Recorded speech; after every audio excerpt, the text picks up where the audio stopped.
Jeshi la polisi mkoa wa Morogoro linawashikilia watu wawili kwa tuhuma za kukutwa na nyara za serikali katika kata ya Mkuyuni, wilaya na mkoa wa Morogoro.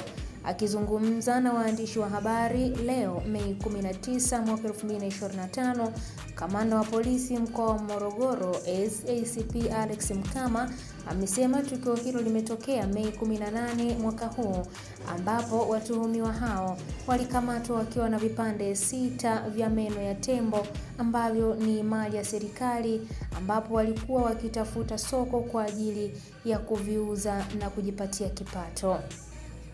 Kamanda Mkama amewataja watuhumiwa hao kuwa ni Semi Furahisha mwenye umri wa miaka 37, mkazi wa Mvuha, na Abdalla Salum mwenye umri wa miaka 42, mkulima na mkazi wa Kilosa mkoani Morogoro, ambapo wote wanatuhumiwa kushiriki katika biashara haramu ya nyara za serikali. Aidha, ameeleza kuwa uchunguzi wa tukio hilo bado unaendelea kwa kushirikiana na wadau wengine wa haki jinai ili kubaini mtandao mzima unaohusika na biashara hiyo haramu ya nyara za serikali. Hii ni ABT Media na mimi ni Irene Nziku. Watuhumiwa wengine wawili wamekamatwa wakiwa na nyara za serikali.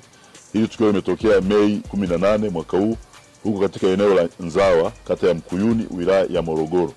Waliokamatwa ni Seni Waziri Furahisha, huyu ana umri wa miaka 37, mkazi wa Mvua Morogoro, na Abdalla Salum Mkulameo, huyu ana umri wa miaka 42, mkulima mkazi wa Kilosa mkoani Morogoro. Hao wamekamatwa wakiwa na vipande 6 vya meno ya tembo, wakiwa wanatafuta soko la kuuza ili kujipatia kipato ambacho ni haramu. Uchunguzi wa tukio hilo unaendelea kwa weledi kwa kushirikiana na wadau wengine wa kijinai. Jeshi la polisi mkoa wa Morogoro pia linatoa onyo kwa wawindaji haramu na wahalifu wengine wote kuacha kabisa vitendo hivyo ambavyo vinahujumu rasilimali za nchi.